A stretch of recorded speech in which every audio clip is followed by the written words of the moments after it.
Crystallisation क्या, तो ये आपके पास क्रिस्टल है। क्रिस्टल और crystalline solid is a solid material whose constituents are arranged in a highly ordered microscopic structure, जिसमें एटम आयन या मॉलिक्यूल हैं वो बहुत ऑर्डर्ड फॉर्म में पैक होते हैं, उनकी स्ट्रक्चर बड़ी ऑर्डर होती है। Forming a crystal latest that extend in all direction, तो क्रिस्टल जो होगी वो तीनों डायमेंशंस में ऑल डायरेक्शन में इस तरह से आगे एक्सटेंड करेगी। ये देखें क्रिस्टल ग्रो हुई है तो ये इस तरह से आगे ऊपर को दाएं बाएं हर डायरेक्शन में ये ग्रो करती है। तो ये बड़ी अच्छी क्रिस्टल आपके सामने बनी हुई है। ये सेकंड है, इस तरह से क्रिस्टल किसी भी डायरेक्शन में किसी भी तरफ ग्रो करती हैं। ये देखें कितनी ज़्यादा क्रिस्टल इसमें छोटी छोटी हर तरफ से ग्रो कर रही हैं। ये जब क्रिस्टल ग्रो करती है तो उसके बाद ये इसको किसी खूबसूरत शेप में कट करके आगे रख लेते हैं। अब हम वो जो हमने पीछे स्टेप्स देखे क्रिस्टलाइजेशन के, जिसमें चॉइस ऑफ सॉल्वेंट था, उसमें सैचुरेटेड सॉल्यूशन की प्रिपरेशन था, कूलिंग था, वो उनको वन बाय वन देखते हैं। सबसे पहले आपके पास चॉइस ऑफ सॉल्वेंट। कहता है solvent is chosen on hit and trial basis and it is necessary to try a number of solvent before arriving a conclusion. कि सॉल्वेंट जो है वो हिट एंड ट्रायल बेस पे लिया जाता है कि सॉल्वेंट बार बार ट्राई करते गए, उसके बाद देखते हैं कि किस तरह से रिजल्ट आते हैं, हमारी जो यील्ड है वो क्या है क्रिस्टल्स की। तो इस तरह हम सॉल्वेंट की सिलेक्शन करते हैं। लेकिन एक सॉल्वेंट के पास जो आप सॉल्वेंट सेलेक्ट करने वाले हैं उसकी ये चंद एक खूबियाँ हैं। उसके फॉलोइंग फीचर ये होने चाहिए एक अच्छे सॉल्वेंट के पास जिसकी हम क्रिस्टलाइजेशन में यूज़ करने वाले हैं। It should dissolve a large amount of substance at its boiling point and only a small amount at room temperature. ये सबसे मेन और अहम बात है जो सॉल्वेंट में होनी चाहिए। अगर ये वाला फीचर नहीं है तो फिर आप क्रिस्टल्स नहीं बना सकते। ये क्या कहता है कि हाई टेम्परेचर के ऊपर उसकी सॉल्युबिलिटी भी लार्ज होनी चाहिए और लो टेम्परेचर पे उसकी सॉल्युबिलिटी स्मॉल होनी चाहिए, क्योंकि जब उसका टेम्परेचर आप हाई करते जाएंगे उसमें सॉल्युबिलिटी बढ़ती जाएगी। फिर एक पॉइंट के ऊपर उसका सैचुरेटेड या सुपर सैचुरेटेड सॉल्यूशन बन जाएगा। उसके बाद जब आप उसको वापस कूल करेंगे तो वो टेम्परेचर कम करने के साथ साथ वो जो हाई टेम्परेचर पे मोर सॉल्युबल हुआ था वो अब क्रिस्टल बनकर नीचे बैठना स्टार्ट हो जाएगा। उन क्रिस्टल को आपने हासिल करना है। तो सेकंड पॉइंट है, should not react chemically with the solute, कि सॉल्वेंट ऐसा भी ना हो कि वो सॉल्यूट के साथ केमिकल रिएक्शन कर जाए तो हम जो क्रिस्टल बनाने वाले हैं उनका कहीं नाम ही ना हो, वो उसके साथ केमिकली कंबाइन करके कुछ और ही प्रोडक्ट बना दे। तो सॉल्वेंट को एक ऐसा सॉल्वेंट आपने लेना है कि जिस कंपाउंड की आप क्रिस्टल बनाने वाले हैं उस सॉल्वेंट का क्रिस्टल के कंपाउंड के साथ कोई केमिकल रिएक्शन ना हो। थर्ड में it should either not dissolve the impurities or the impurity should not crystallize form it along with the solute। कि पहली बात तो यह है कि वो सॉल्वेंट ऐसा हो कि उसमें जो इम्प्योरिटीज़ हैं वो डिज़ोल्व नहीं होनी चाहिए। लेकिन अगर उसमें डिज़ोल्व हो जाती हैं इम्प्योरिटीज़ तो फिर वो आपके सल्यूट के साथ क्रिस्टलाइज आउट नहीं होनी चाहिए, ताकि हमारा जो काम है वो प्योरीफिकेशन का है कि हम जो हमारा कंपाउंड इम्प्योर प्रिपेयर हो गया था उसको प्योरीफाई करने के लिए हम उसकी क्रिस्टल बना रहे हैं। तो अगर इम्प्योरिटीज़ उसके साथ डिज़ोल्व होकर सॉल्वेंट में क्रिस्टलाइज आउट हो जाएंगी तो फिर तो वो साथ चलेंगी कंपाउंड के, तो फिर सेपरेशन हमारी नहीं हो पाएगी। फोर्थ है, on cooling it should deposit well form crystal of the pure compound, कि जब हम टेम्परेचर हाई करके उसमें ज़्यादा क्वांटिटी सल्यूट की डिज़ोल्व करें उसके बाद जब उसको हम कूल करें तो उसमें बड़ी अच्छी क्रिस्टल बनकर नीचे बैठ जानी चाहिए। ऐसा सॉल्वेंट आपने सेलेक्ट करना है। 5 में कहता है कि इट शुड बी इनएक्सपेंसिव, कि वो सॉल्वेंट है वो ज़्यादा क्वांटिटी में यूज़ होगा तो वो ज़्यादा एक्सपेंसिव वाला भी आपने सेलेक्ट नहीं करना।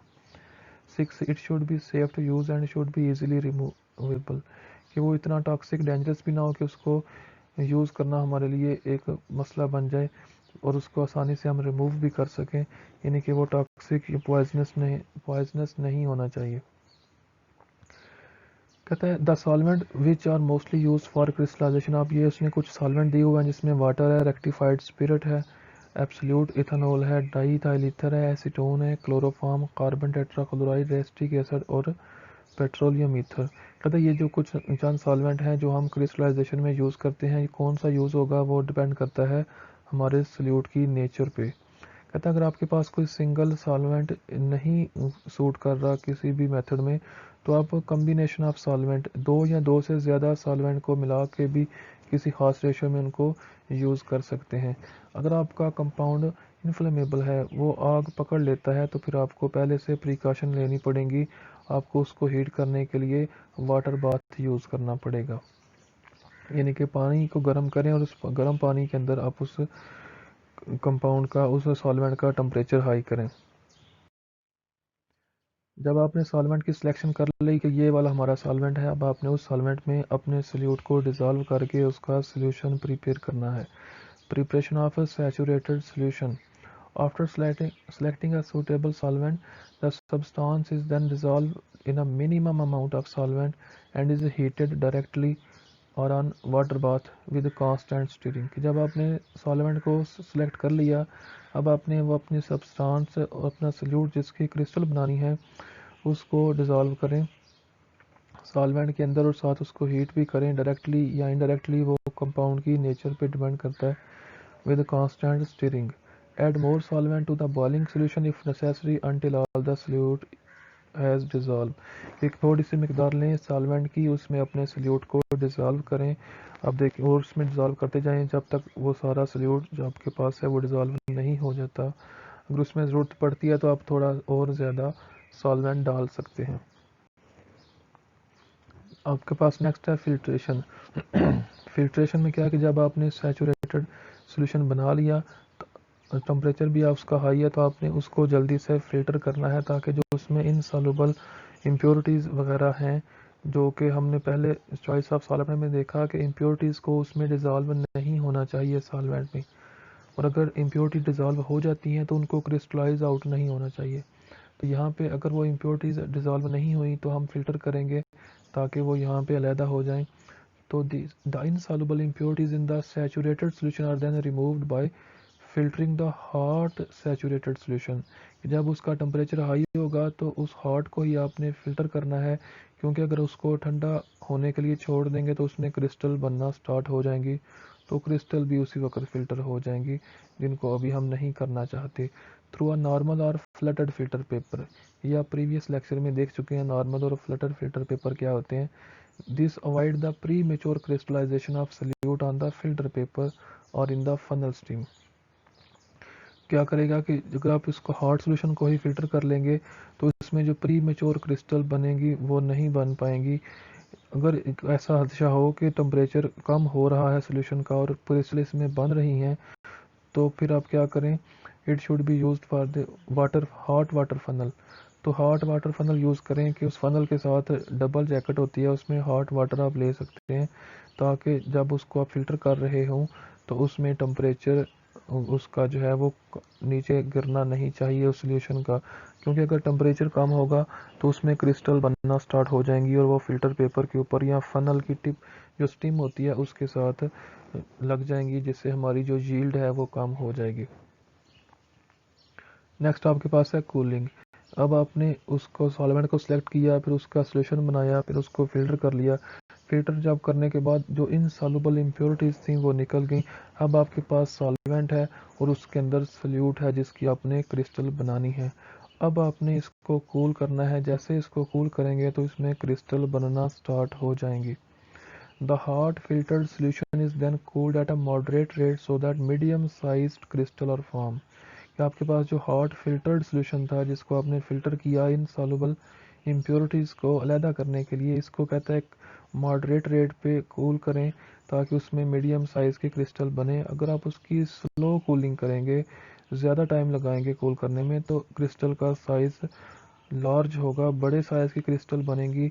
तो उन बड़े साइज़ के क्रिस्टल में वाटर भी इंट्रैप करेगा और इम्प्योरिटीज़ भी होंगे, जिसमें आपके ड्राइंग प्रोसेस में कॉम्प्लिकेशन आ सकती हैं। नेक्स्ट आज जब आपने उसको कूल किया, कूल करने से उसमें क्रिस्टल प्रिपरेशन हो गई, क्रिस्टल बन गई। अब आपने उन क्रिस्टल को कलेक्ट करना है।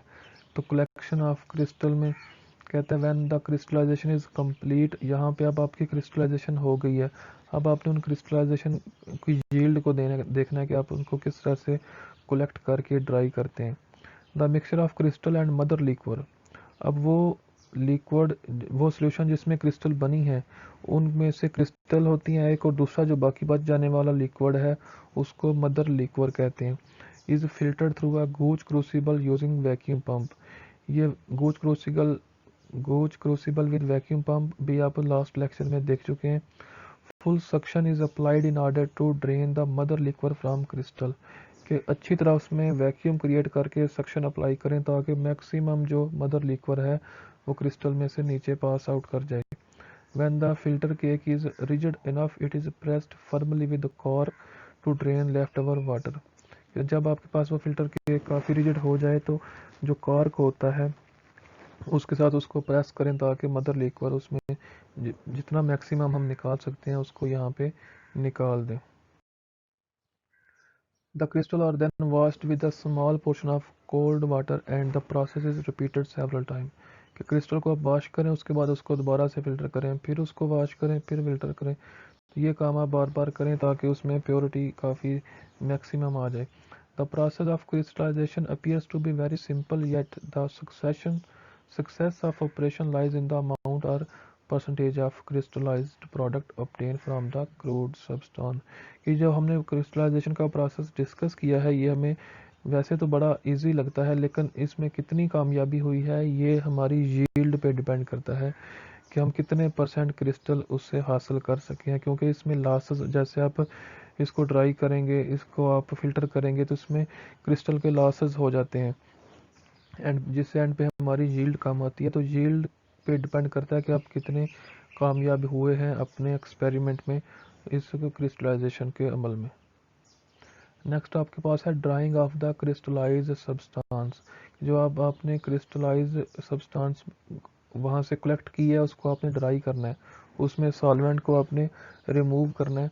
तो कहता है इसमें pressing it between several fold of filter paper and repeating the presses several times dry the crystallize substance. के फिल्टर पेपर के अंदर उन क्रिस्टल को रख के प्रेस करेंगे तो उसमें जो काफ़ी हद तक सॉल्वेंट होगा वो उस फिल्टर पेपर में एब्जॉर्ब हो जाएगा और इस तरह वो ड्राई हो जाएगी। लेकिन इसका एक डिसएडवांटेज ये है कि इससे जो आपकी क्रिस्टल होंगी वो क्रश हो जाएंगी, उन crush to fine powder and some time the fiber of filter paper contaminate the product.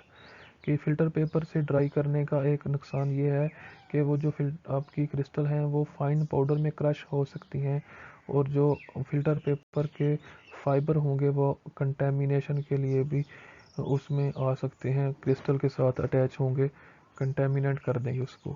कहते हैं अल्टरनेटिवली दूसरा तरीका क्या है, क्रिस्टल को ड्राई कर सकते हैं ओवन में, provided the substance does not melt और डिकम्पोज ऑन हीटिंग एट 100। कि वो अगर डिकम्पोज अगर नहीं होती है आपकी सब्सटेंस तो आप उसको ओवन में 100 डिग्री तक हीट करके भी ड्राई कर सकते हैं। इसके बाद थर्ड मेथड है a safe and reliable method of drying crystal is through a vacuum desiccator. Vacuum desiccator एक इंस्ट्रूमेंट है जिसमें आप अपना कंपाउंड रखते हैं और उसमें एक वैक्यूम क्रिएट करते हैं और साथ उसके डिहाइड्रेटिंग एजेंट भी होते हैं, ड्राइंग एजेंट भी लगे होते हैं जो कि वहाँ से वाटर अब्जॉर्ब करके उस कंपाउंड को ड्राई करते हैं। In this process the crystal are spread over a watch glass and kept in a vacuum desiccator for several hours. The drying agent use in desiccator calcium chloride, silica gel और phosphorus pentoxide उसमें पड़े होते हैं। Vacuum create होने से वो जब उसमें से क्रिस्टल में से वाटर बाहर को एक्सट्रैक्ट होगा और वो जो ड्राइंग एजेंट होंगे वो उसको एब्जॉर्ब कर लेंगे। लास्ट हमारे पास है डीकलराइजेशन ऑफ अनडिज़ायरेबल कलर। कि आपके पास जो क्रिस्टल बन के आई हैं जिनको आप ड्राई कर चुके हैं, अगर उनमें कोई कलर्ड इम्प्योरिटीज़ हैं तो आप उसको डीकलराइज करेंगे। उसके लिए some time during the preparation of a crude substance coloring matter or resinous product affect the appearance of product and it may appear colored। कि कुछ इम्प्योरिटीज़ की वजह से अगर उसमें कलर आ गया है तो वो आपका जो प्रोडक्ट होगा वो कलर्ड होगा, तो उसमें आपने कलर को रिमूव करना है। Such impurity are conveniently removed by boiling the substance in solvent with the sufficient quantity of finely powdered animal charcoal। अगर इस तरह की इम्प्योरिटीज़ होंगी तो आपने अपने उस कंपाउंड को, सब्सटेंस को एक सॉल्वेंट में लेके एनिमल चारकोल के साथ आपने उसको बॉयल करना है उसके बाद जब फ़िल्टर करेंगे तो जो कलर्ड इम्प्योरिटीज़ होंगी वो एनिमल चारकोल अब्ज़ॉर्ब कर लेगा और आपके पास जो सब्सटेंस है वो बिल्कुल प्योर डीकलराइज होकर क्रिस्टलाइज आउट हो जाएगी। उसको आपने फिर फ़िल्टर करना है, फिर उसको कूल करेंगे और वही प्रोसेस सारा फिर आपने रिपीट करना है।